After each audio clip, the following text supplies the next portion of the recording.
देखिए, जीवन में एकाग्रता का बहुत महत्व है। एकाग्रता अर्थात एक की लगन में मगन रहना। एकाग्रता अर्थात जीवन पर्यंत एक ही श्रेष्ठ मार्ग पर चलना। जैसे उदाहरण के तौर पर कोई व्यक्ति किसी का भी व्यापार शुरू करता है, किसी भी वस्तु का, और यदि वो उस व्यापार को लगन से, उस एक ही व्यापार को लगन से लंबे समय तक करता है, तो उस कार्य में वो पारंगत हो जाता है और फिर उस व्यक्ति को उसमें हमेशा सफलता मिलती है। ठीक है, तो एक में मगन होना और एक ही मार्ग पकड़कर चलना। मंजिल जब ही मिलती है जब व्यक्ति मार्ग नहीं बदलता, चाहे वो राजनीति हो, व्यापार हो, नौकरी हो, है ना भाई। जब मार्ग नहीं बदलता तभी मंजिल मिलती है। और यदि कोई व्यक्ति अपने जीवन में बार बार मार्ग बदलता है तो उसे किसी भी प्रकार की मंजिल प्राप्त नहीं होती है, एक सफलता हासिल नहीं होती है, वो जीवन भर भटकता ही रहता है। इसलिए देखो, भक्ति में क्या होता है? भक्ति में यही होता है कि प्राप्ति के लिए जमाने भर में भटक रहे होते हैं। जिसने जो कहा सो मान लिया। अब भक्ति में भी भटकते हैं, स्वास्थ्य के प्रति भी भटकते हैं, परिवार में सुख शांति के लिए भटकते हैं, व्यापार की उन्नति के लिए भटकते हैं। आज देखो, इंसान हर जगह पर भटक रहा है। उसे कहीं पर भी, किसी स्थान पर भी, किसी भी व्यक्ति पर भी, अपने किसी भी कर्तव्य पर, अपने स्वयं पर विश्वास ही नहीं है। क्यों नहीं है? क्योंकि विश्व के मालिक की समझ नहीं है, विश्व के मालिक की आस का पता नहीं है, इसलिए विश्वास नहीं है ना भाई। जिस परमात्मा ने, ज्ञान के सागर ने, सर्वशक्तिमान ने ये सृष्टि रची थी, उनका पता ही नहीं है। ना तो उनकी आस का पता है कि परमात्मा आखिर क्या चाहते होंगे, क्या सोचते होंगे। मंजिल तो एक ही है सबकी, वो है परमात्मा के पास जाना, परमात्मा को पाना।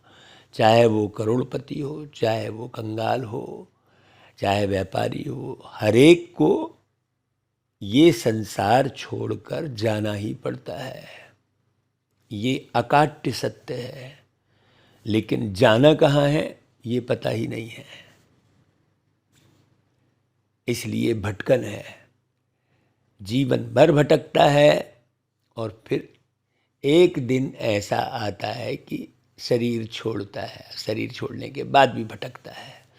ये जो जीवन में भटकने की जो स्थिति है और शरीर छोड़ने के बाद जो भटकने की स्थिति है, उसके कारण पूरा संसार दुखी है।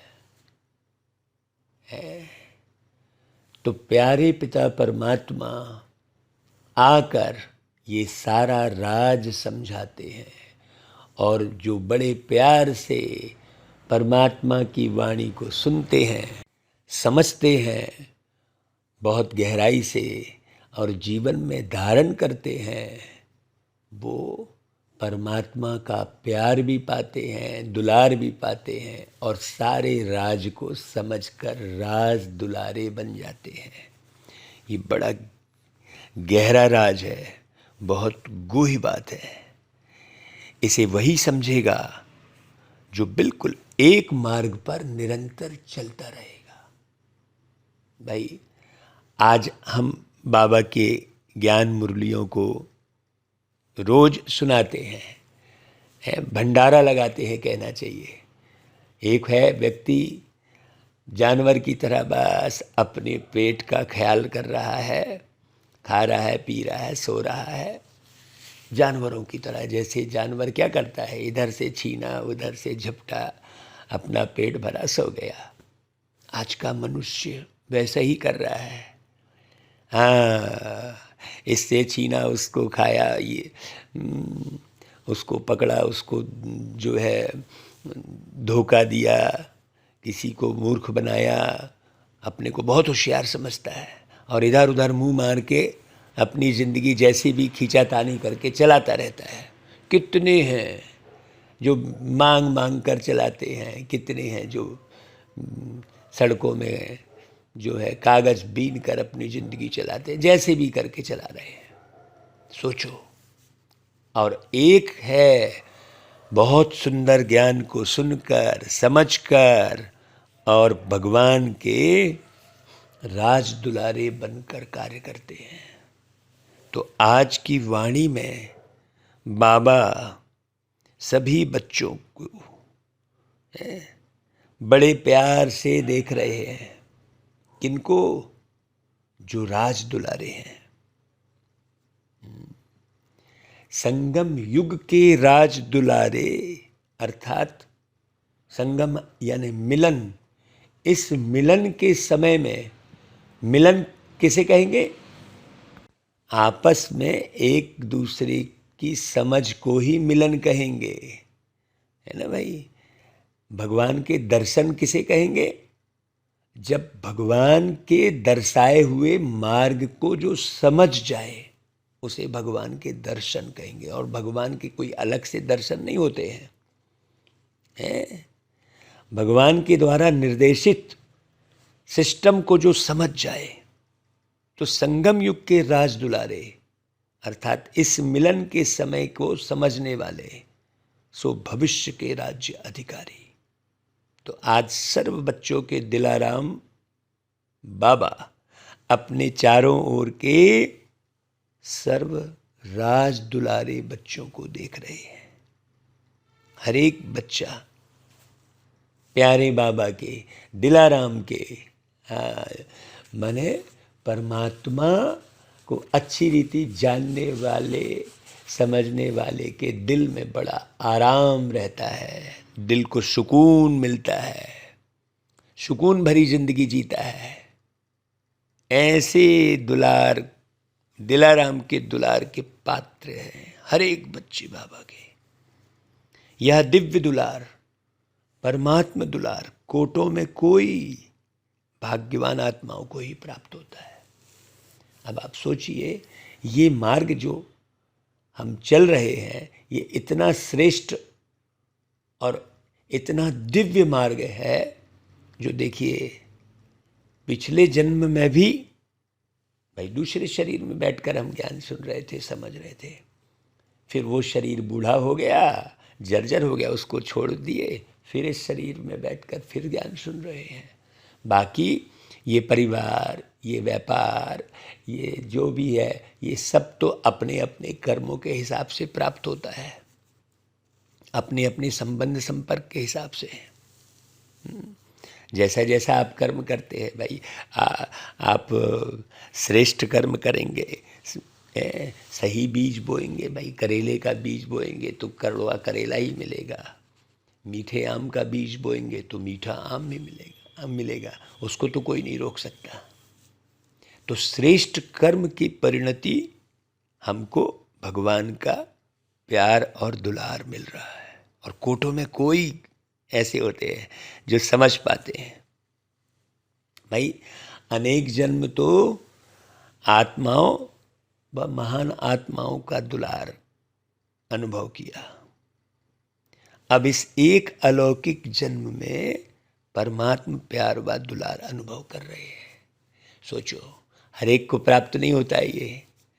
हर एक मनुष्य आत्मा ऐसी नहीं होती है जो सवेरे 3 बजे से उठकर प्यारे बाबा को याद करे, उनकी वाणी को सुने, समझे और लोगों को भी सुनाए, व्यवस्था करे। अनवरत चल रहा है। देखो, कोई तो 70-80 साल से इस अनवरत मार्ग में चल रहे हैं, तो अपार प्राप्ति होगी तब तो चल रहे हैं भाई। सोचो, एक मार्ग जिसे कहते हैं एकांगी मार्ग। भाई दुनिया में भी यदि कोई व्यक्ति दल बदलता है बार बार तो उसे दल बदलू कहते हैं, और उसे पूरे जीवन भर कोई प्राप्ति नहीं होती है। क्यों? क्योंकि आज इधर भटका, कल उधर भटका, आज इसका बना कल उसका बना। ऐसे ही भक्ति भी करते हैं, आज इसकी भक्ति कल उसकी भक्ति, परसों उसकी भक्ति, उसे व्यभिचारी भक्ति कहते हैं। ऐसे किसी भी मार्ग को यदि आप प्रॉपर वे में समझकर, सहकर, है ना, अच्छे से पारंगत होकर नहीं चलते हैं तो प्राप्ति नहीं होती है, चाहे वो कोई भी मार्ग हो। तो इस अलौकिक जन्म में, है ना, बाबा का प्यार प्राप्त करके, बाबा से जीवन के राज को समझकर हम राज दुलारे बन गए। इसलिए दिलाराम बाबा को भी अलौकिक फक्र है कि मेरा हर एक बच्चा राजा बच्चा है बाबा को। तो बताओ भाई, राजा हो ना, प्रजा तो नहीं है। सभी अपना टाइटल क्या बताते हो? राजयोगी बताते ना। सभी राजयोगी हो ना भाई, कि कोई प्रजा योगी भी है? सब राजयोगी हो तो फिर प्रजा कहाँ से आएगी? राज्य किस पर करेंगे? तो प्रजा तो चाहिए ना। तो वो प्रजा योगी कब आएंगे?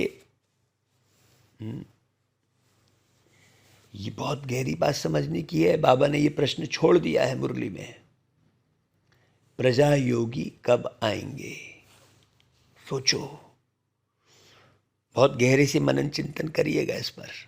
राज दुलारे अर्थात अब के भी राजे और भविष्य के भी राजे। डबल राज्य है, सिर्फ भविष्य का राज्य नहीं, भविष्य से पहले अब का स्वराज्य अधिकारी।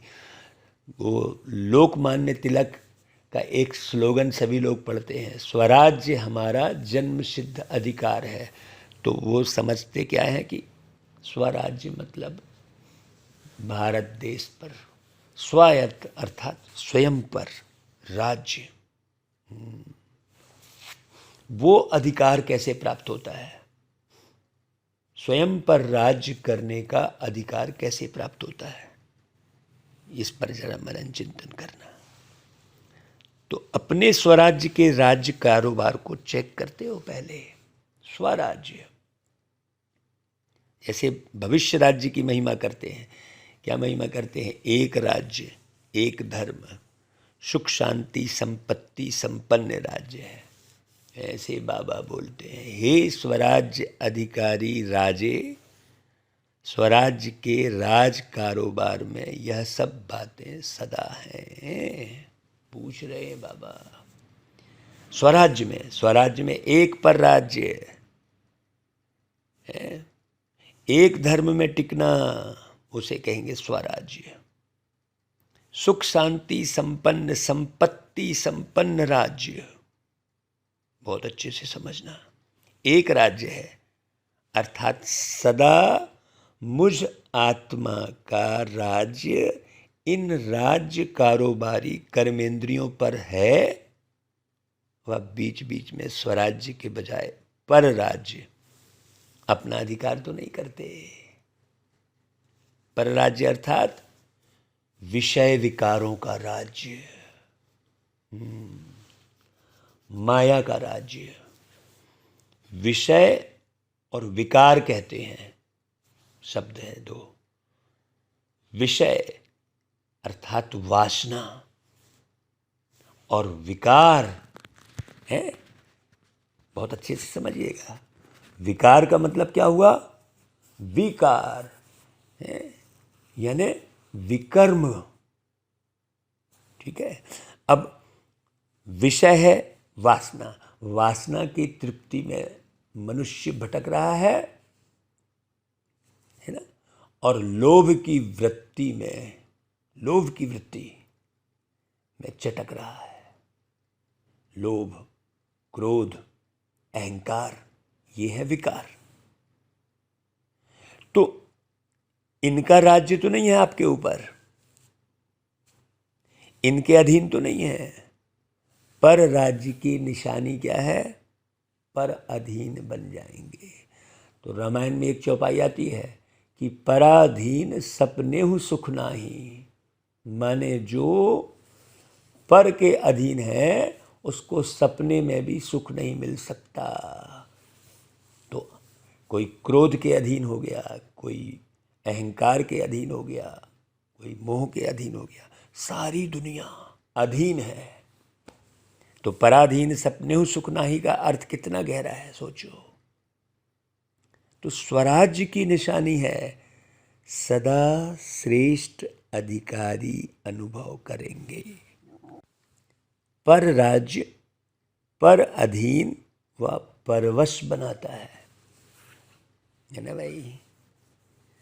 जब भी कोई अन्य राजा किसी राज्य पर अधिकार प्राप्त करता है तो पहले राजा को ही कैदी बनाता है कि नहीं? अर्थात पर अधीन बनाता है। तो चेक करो कि एक राज्य है एक राज्य, माने आत्मा का अपने सर्व कर्मेंद्रियों पर शासन। और गीत है ना भाई कि मस्तक सिंहासन पे हम आत्माए राजन बने और शासन चलाए, कर्मेंद्रियां कर्मचारी हमारी, भ्रुकुटी बीच दरबार अपना लगाए। कम से कम आप स्वयं के कर्मेंद्रियों के राजा तो बन सकते हैं ना भाई। और जो स्वयं के कर्मेंद्रियों के राजा बनते हैं वो विश्व में भी राजा जरूर बनते हैं। तो चेक करो, बाबा कहते हैं कि बीच बीच में माया के राज्य अधिकारी हैं।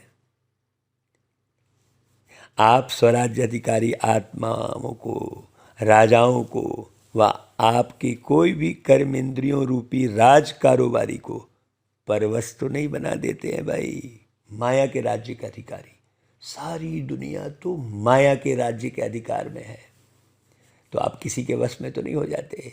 सोचो, माया अर्थात विकार, काम, क्रोध, लोभ, मोह, अहंकार, ईर्ष्या, द्वेष, निंदा, ग्लानि, स्तुति, दुख, चिंता, परेशानी, भय, ये सब विकार तो है भाई। बहुत अच्छे से समझना। भय के वशीभूत होकर व्यक्ति भटकता है। ये बारीक बातें हैं, और बारीक क्या कहेंगे, एकदम सिंपल सी बातें हैं। इस पर ध्यान न दे के व्यक्ति न जाने कहाँ कहाँ भटकता है। सोचो, तो एक राज्य है व दो राज्य है। आप स्वराज्य अधिकारी का लॉ और ऑर्डर चलता है, वह बीच बीच में विषय विकारों का भी ऑर्डर चलता है, मतलब माया का भी ऑर्डर चलता है बीच बीच में। क्रोध के वशीभूत हो गए, लोभ के वशीभूत हो गए, ये होता रहता है। ये सूक्ष्म है। बार बार लोभ के वशीभूत होता है व्यक्ति। 10 रुपये में लोभ के वशीभूत हो जाता है। सोचो, बाबा कहते हैं एक तो ये एक राज्य की बात हो गई, दूसरा एक धर्म की बात करते हैं। तो एक धर्म, धर्म अर्थात धारण करना। तो स्वराज्य का धर्म व धारणा कौन सी है भाई? वो है पवित्रता। अगर लोभ के वशीभूत हो गए तो पवित्र कहाँ कहलाए? मन, वचन, कर्म, संबंध, संपर्क, सब प्रकार की पवित्रता, इसको कहा जाता है एक धर्म एक धारणा। स्वप्न मात्र, संकल्प मात्र भी अपवित्रता अर्थात दूसरा धर्म ना हो। देखो, पवित्रता मुख्य धर्म है यहाँ पर, मूल बात। बाकी दुनिया में देखो धर्म का के लिए कौन कौन से शब्द यूज करते हैं, जबकि बाबा परमात्मा ने कौन से धर्म की बात कही? पवित्रता। हाँ, सबसे बड़ी पूंजी है पवित्रता, ब्रह्मा के श्री मुख से यही कहा। बाबा ने कहा पवित्रता, इसको कहा जाता है एक धर्म अर्थात एक धारणा। बहुत अच्छी रीति समझना। जहां पवित्रता है वहां अपवित्रता अर्थात व्यर्थ व विकल्प का नाम निशान नहीं होगा, अचल अडोल होगा वो। बड़ी गहरी बात है भाई। तो एक समर्थ सम्राट बने हो व ढीले ढाले राजे हो। हाँ देखो, वह कभी ढीले कभी सम्राट, कभी एकदम ईमानदारी से चलेंगे, कभी कहीं थोड़ी सी बेईमानी आ गई अंदर में, कभी पूरी सच्चाई से चलेंगे, कभी झूठ का सहारा ले लिया, कभी बिल्कुल सबको अपना समझते हुए चलेंगे और कभी पराया समझने लग गए। कभी बड़ी शांत स्थिति में रहेंगे बढ़िया और कभी क्रोध का वर्ण कर लिए। तो सोचो,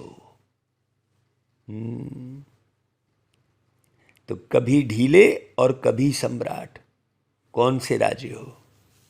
अगर अभी छोटा सा एक जन्म का राज्य नहीं चला सकते तो 21 जन्म का राज्य अधिकार कैसे प्राप्त करेंगे?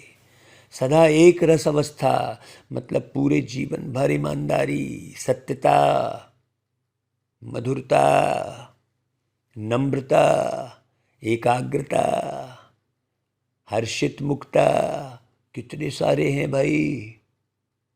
सोचो, इन सब का मनन चिंतन करके अपना स्वदर्शन करना कि ये सब मेरे अपने जीवन में है कि नहीं। ये सब संस्कार अभी भरना है, तो ये संस्कार अब भर रहे हैं। अभी के श्रेष्ठ संस्कार से भविष्य संसार बनेगा, क्योंकि आप तो मरते नहीं ना कभी, आपका तो देहांत होता है ना, आपकी देह का अंत होता है। तो अभी से एक राज्य, एक धर्म के संस्कार भविष्य संसार का फाउंडेशन है। अभी तो देखो कितने फाउंडेशन चलते हैं, अलग अलग। फाउंडेशन शब्द है लेकिन फाउंडेशन कुछ है ही नहीं, केवल शब्द है बस। कितने फाउंडेशन चलते हैं दुनिया के अंदर में, तो चेक करो। सुख, शांति, संपत्ति अर्थात सदा हद की प्राप्तियों के आधार पर सुख है, व आत्मिक अतीन्द्रिय सुख परमात्म सुखमय राज्य है। आहा, कितनी गहरी बात है ये। नहीं थोड़ा सा कहीं सहयोग मिल गया, थोड़ा सा ये, तो बोले नहीं बाबा ने मदद की। बाबा की मदद तो कितनी गहरी मिल रही है। ये जो शिक्षा, ये जो सावधानी जो बाबा दे रहे हैं मुरलियों में, वो मुख्य मदद है बाबा की। जो बाबा दादी के तन में, ब्रह्मा बाबा के अव्यक्त तन में प्रवेश करके जो अव्यक्त वाणी जो चला रहे हैं बाबा, वो सब सर्वोच्च मदद बाबा की तो पहली है ना भाई। हाँ, तो साधन व सेल्वेशन व प्रशंसा के आधार पर सुख की अनुभूति है, वह परमात्मा आधार पर अतीन्द्रिय सुखमय राज्य है। ये दोनों बातें बहुत गहरी हैं। नहीं तो क्या, साधन मिल गए तो सोचा हाँ देखो भगवान ने मदद कर दी, प्रशंसा मिल गई, उस आधार पर अगर सुख की अनुभूति है तो वो अखंड नहीं हो सकती। लेकिन प्यारे बाबा की ज्ञान के आधार पर, बाबा की जो शक्तियां, अतीन्द्रिय शक्तियां प्राप्त हो रही हैं, उसके आधार पर अखंड शांति। किसी भी प्रकार की अशांति की परिस्थिति अखंड शांति को खंडित तो नहीं करती है। अशांति का तूफान चाहे छोटा हो चाहे बड़ा हो, लेकिन स्वराज्य अधिकारी के लिए तूफान अनुभवी बनाने की उड़ती कला का तोहफा बन जाए। ये बहुत सूक्ष्म बात है भाई, इतना सूक्ष्म पुरुषार्थ लिफ्ट की गिफ्ट बन जाए, इसको कहा जाता है अखंड शांति। तो चेक करो, अखंड शांति में स्वराज्य है। हाँ भाई, ये जो मुरली पढ़ रहे हैं हम, उसमें सबसे ज़्यादा इशारा हम अपने आप को ही दे रहे हैं। बस ऐसा है कि एक साधन मिला है तो इसका उपयोग करके प्रसारित कर ले रहे हैं।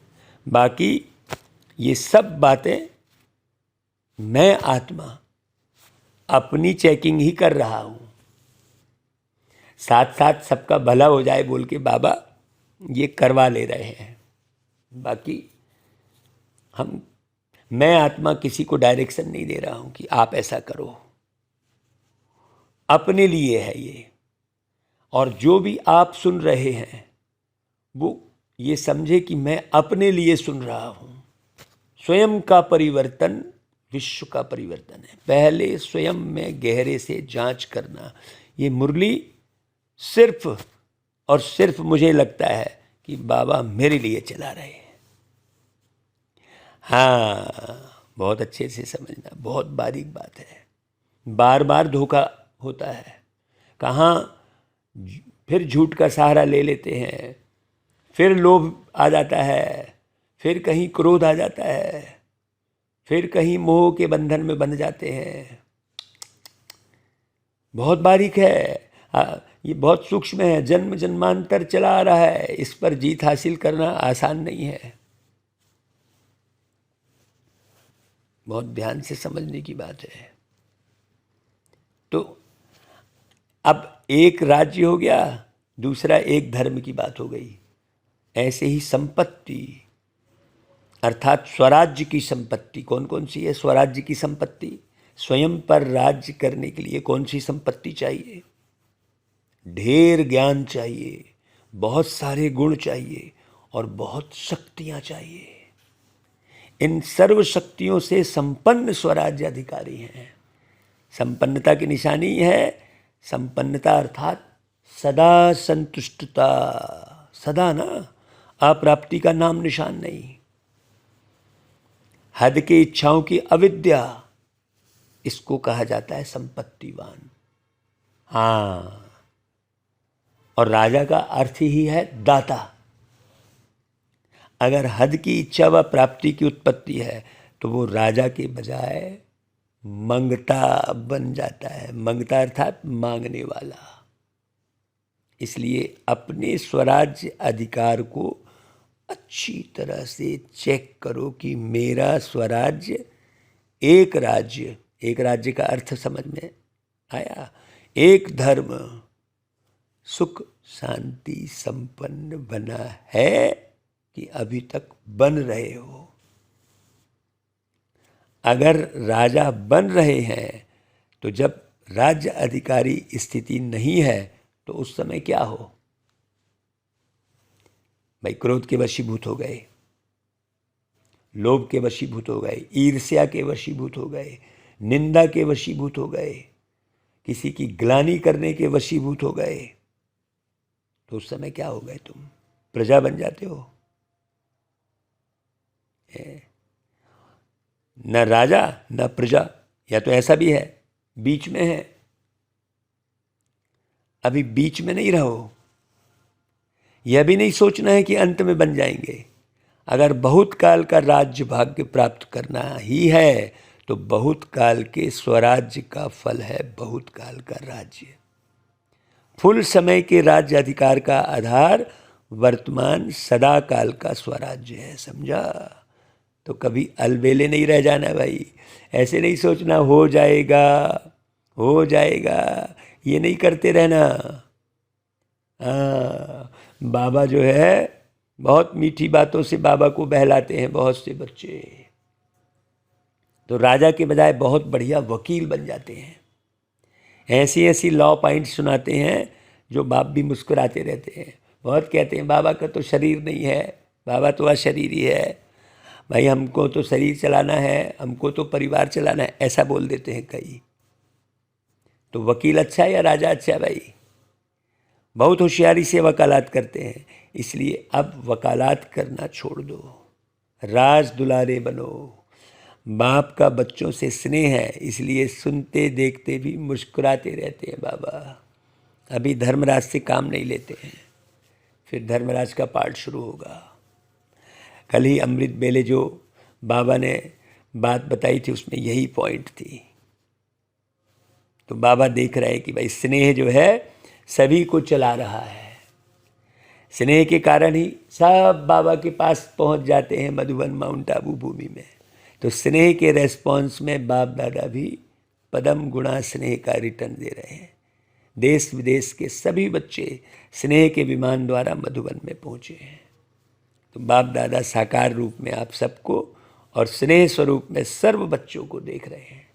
अच्छा भाई, सर्व स्नेह में समाये हुए समीप बच्चों को सर्व राज्य अधिकारी सो विश्व राज्य अधिकारी श्रेष्ठ आत्माओं को, सर्व प्राप्तियों संपन्न श्रेष्ठ संपत्तिवान विशेष आत्माओं को, सदा एक धर्म एक राज्य संपन्न स्वराज्य अधिकारी बाप समान भाग्यवान आत्माओं को भाग्य विधाता बाप दादा का याद प्यार और नमस्ते।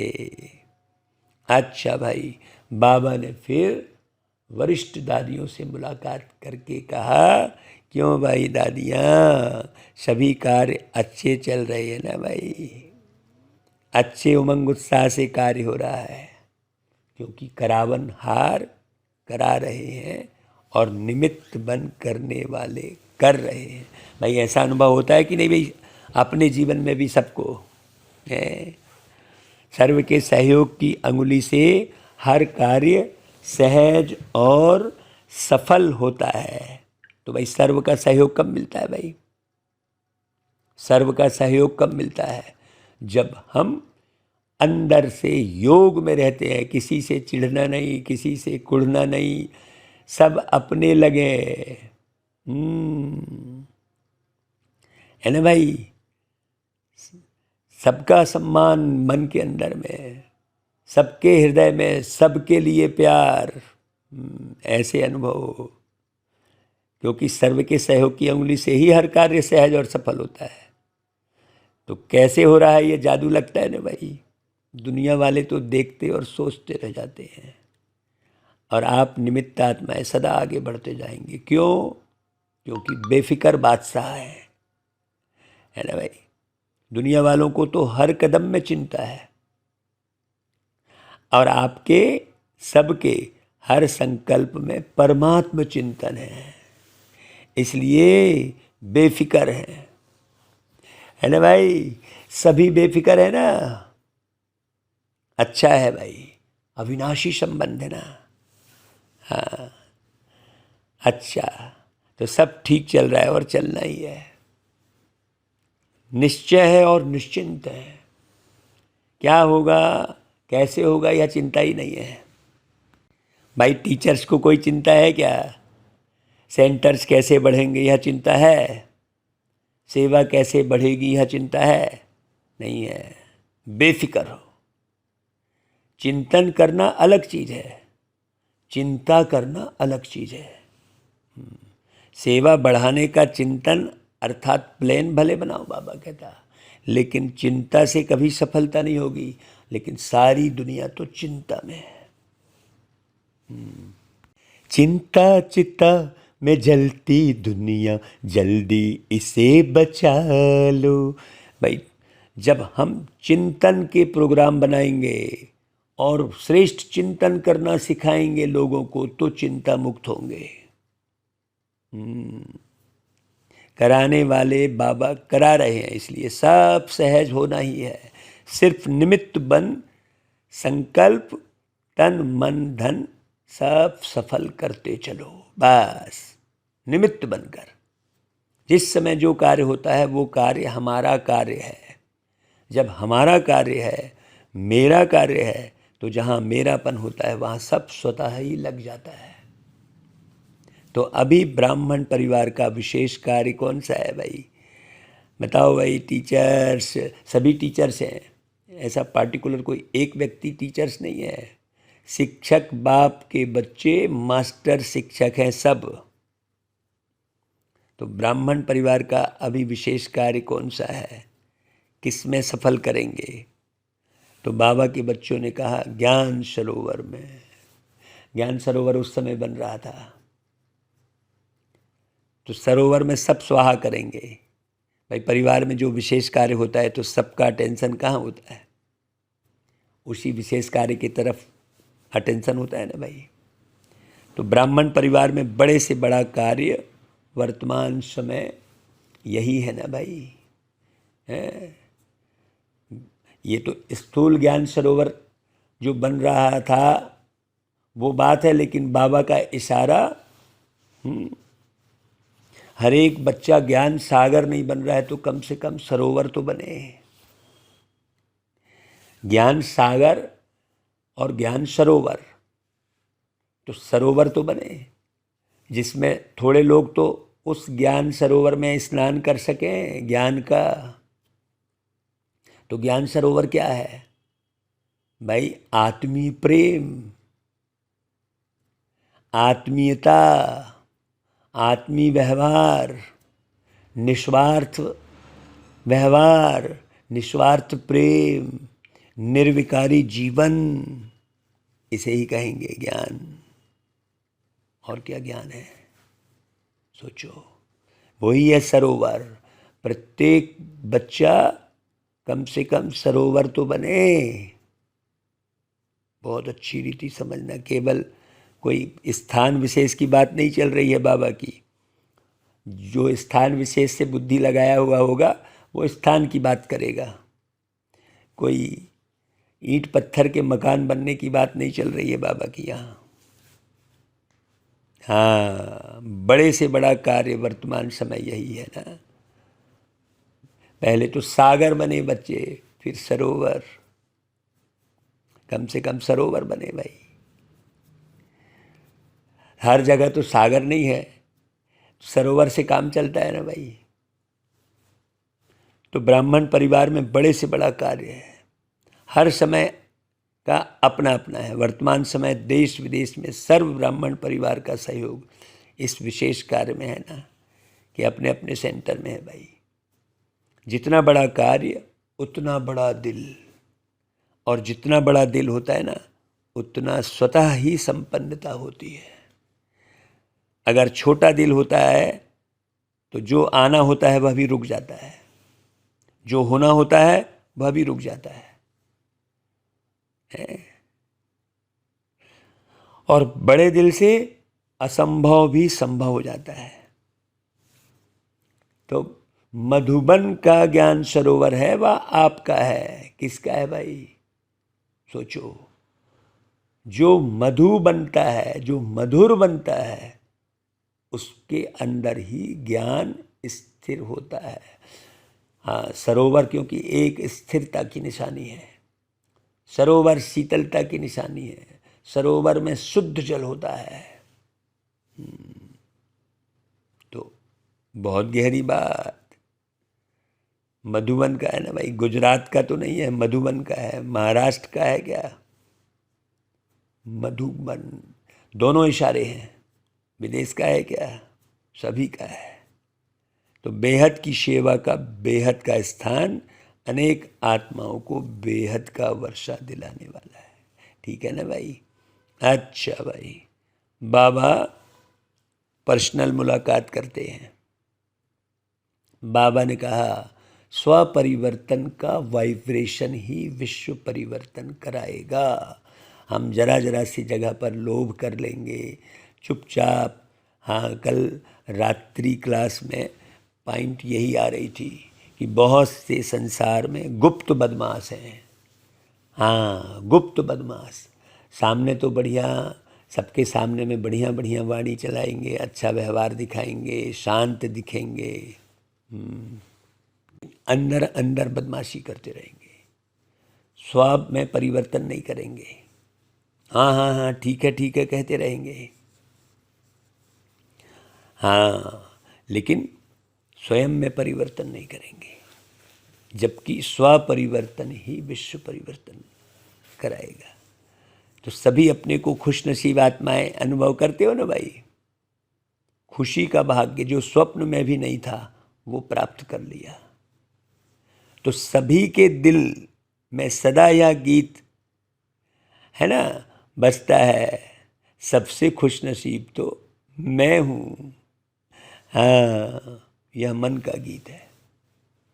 मुख का गीत गाने के लिए मेहनत करनी पड़ती है, लेकिन मन का गीत सब गा सकते हैं। सबसे बड़े से बड़ा खजाना है खुशी का खजाना, क्योंकि खुशी तब होती है जब प्राप्ति होती है। अगर अप्राप्ति होगी तो कितना भी कोई किसी को खुश रहने के लिए कहे, कितना भी आर्टिफिशियल खुश रहने की कोशिश करे, लेकिन रह नहीं सकते, क्योंकि अंदर अप्राप्ति है।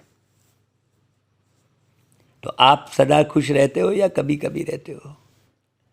जब चैलेंज करते हो कि हम भगवान के बच्चे हैं, तो जहाँ भगवान है वहाँ कोई अप्राप्ति हो सकती है क्या?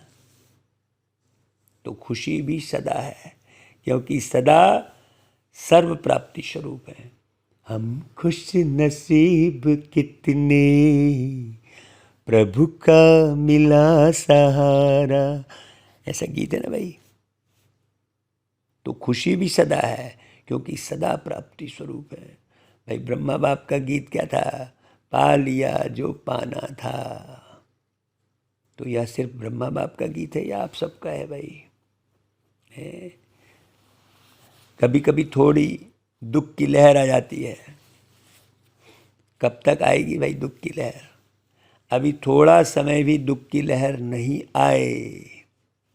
जब विश्व परिवर्तन करने के निमित्त हो तो अपना ये परिवर्तन नहीं कर सकते हो क्या भाई? अभी भी टाइम चाहिए क्या? फुल स्टॉप लगाओ। बिंदी बनना अर्थात हर बात में फुल स्टॉप लगा के चलना। ऐसा श्रेष्ठ समय, श्रेष्ठ प्राप्तियां, श्रेष्ठ संबंध सारे कल्प में नहीं मिलेगा। तो पहले स्व परिवर्तन करो।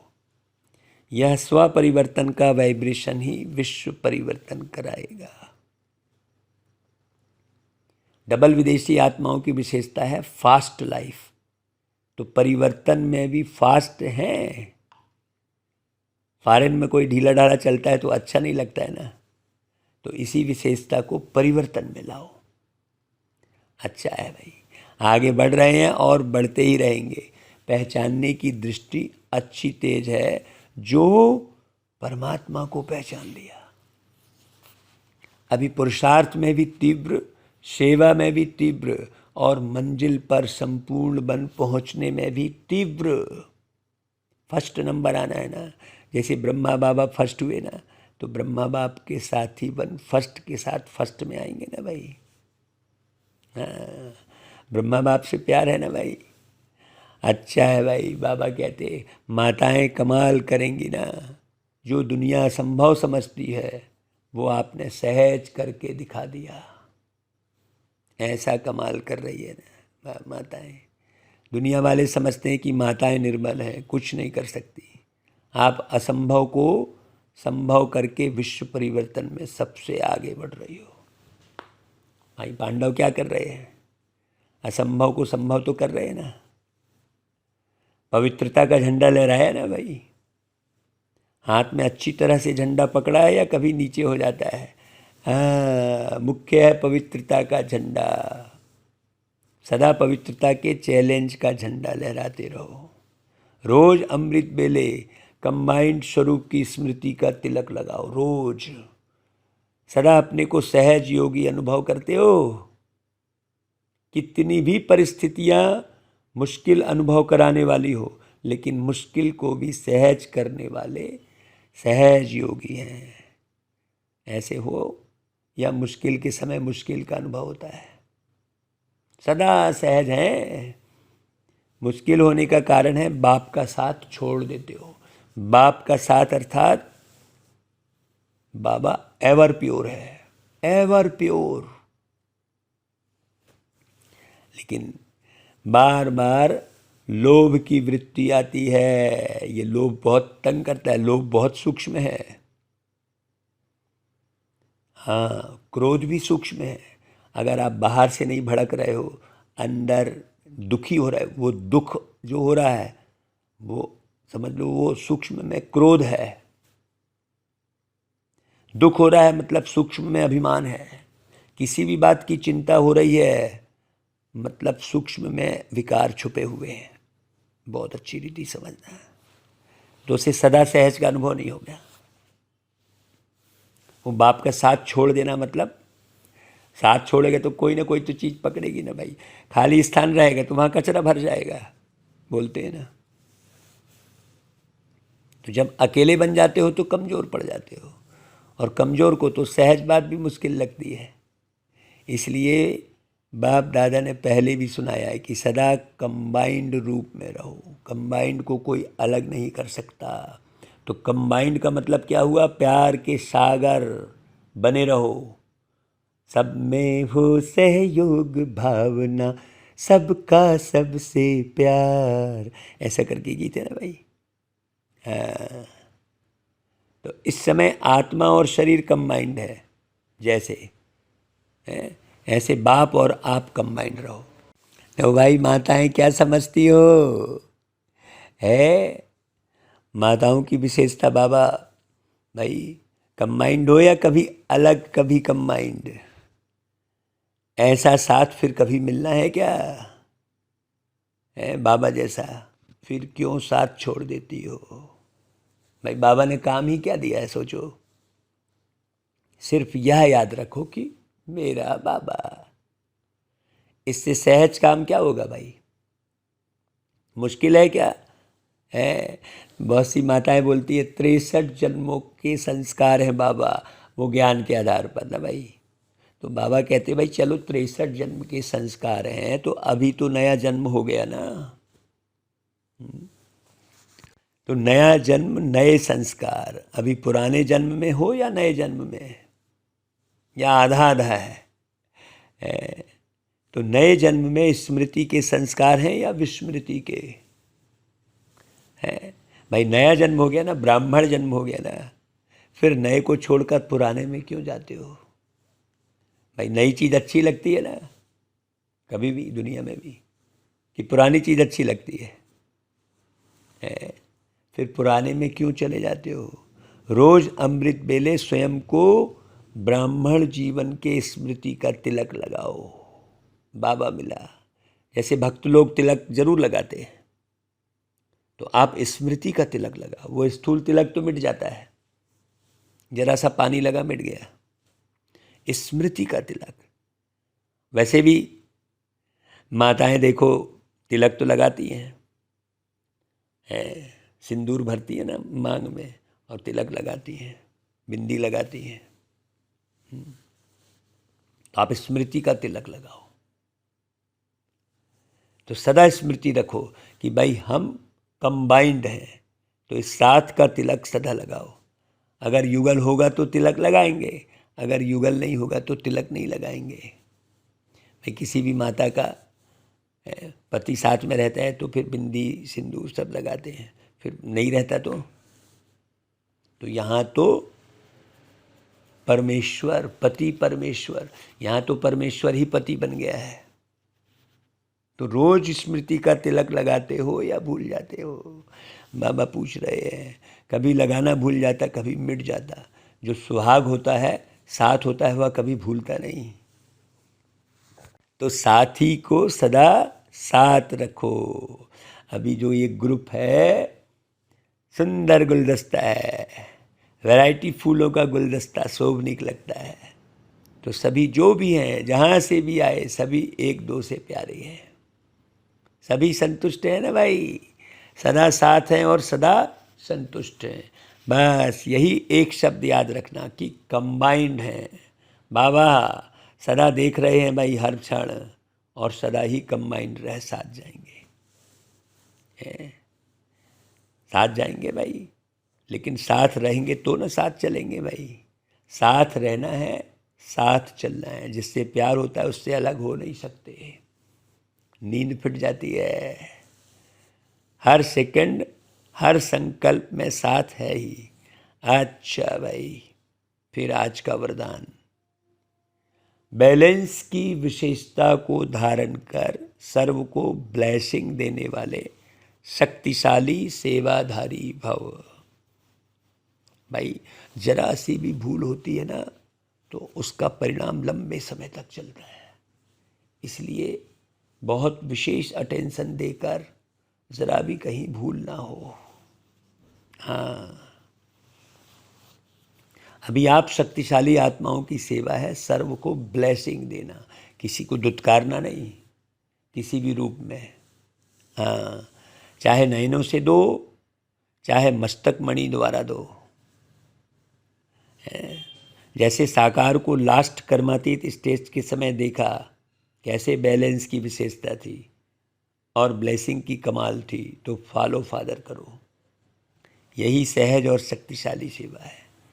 इसमें समय भी कम, मेहनत भी कम और रिजल्ट ज़्यादा निकलती है। तो आत्मिक स्वरूप से सबको ब्लेसिंग देते चलो। अच्छा भाई, स्लोगन। विस्तार को सेकंड में समाकर ज्ञान के सार का अनुभव कराना ही लाइट माइट हाउस बनना है। अच्छा भाई, आज तो फिर महीने का तीसरा रविवार है। तो सभी राजयोगी तपस्वी भाई बहनें सायं 6:30 से 7:30 बजे तक विशेष योग अभ्यास के समय लाइट माइट स्वरूप में स्थित रह लाइट हाउस बन पूरे ग्लोब पर शांति और शक्ति की सकाश फैलाएं। अच्छा भाई, ओम शांति।